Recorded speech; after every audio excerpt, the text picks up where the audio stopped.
Donald Trump এবং Volodymyr পুতিনের মধ্যে দ্বিপাক্ষিক বৈঠকের 2 দিন আগে ইউরোপীয় শীর্ষ নেতারা আজ বুধবার 13 আগস্ট 3টি ভিডিও কনফারেন্সে বৈঠকের জন্য মিলিত হন। এই বৈঠকের মূল লক্ষ্য আলোচনার উপর গুরুত্বারোপ করা, তাদের এবং ইউক্রেনের স্বার্থ রক্ষার জন্য একটি ঐক্যবদ্ধ ফ্রন্ট উপস্থাপন করা। ইউক্রেনের যুদ্ধ নিয়ে নেতাদের মধ্যে বৈঠকের দিনটি দুপুর 2টায় ফোর্ট ব্রোগানসনে ভলোদিমির জেলেনস্কি, এমানুয়েল ম্যাক্রো সহ ইউরোপীয় নেতাদের একটি বৈঠকের মাধ্যমে শুরু হয়। ডোনাল্ড ট্রাম্পের আগমনের পর বিকাল 3টায় দ্বিতীয় বৈঠক অনুষ্ঠিত হয়, আর জোট নেতাদের মধ্যে তৃতীয় ও চূড়ান্ত বৈঠক বিকাল 4টায় অনুষ্ঠিত হয়। এদিকে আজ বুধবার রাশিয়া পূর্ব ইউক্রেনের 2টি শহর দখলের দায় স্বীকার করেছে।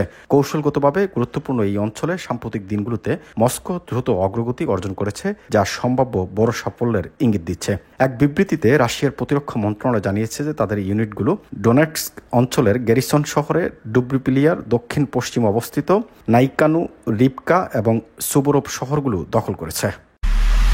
এমআইবি সংবাদ ও সংবাদ সংশ্লিষ্ট অনুষ্ঠান দেখতে ভিজিট করুন www.mibtelevision.tv ও facebook.com/mibtelevision.tv এবং সাবস্ক্রাইব করুন youtube.com/mibtelevision এ।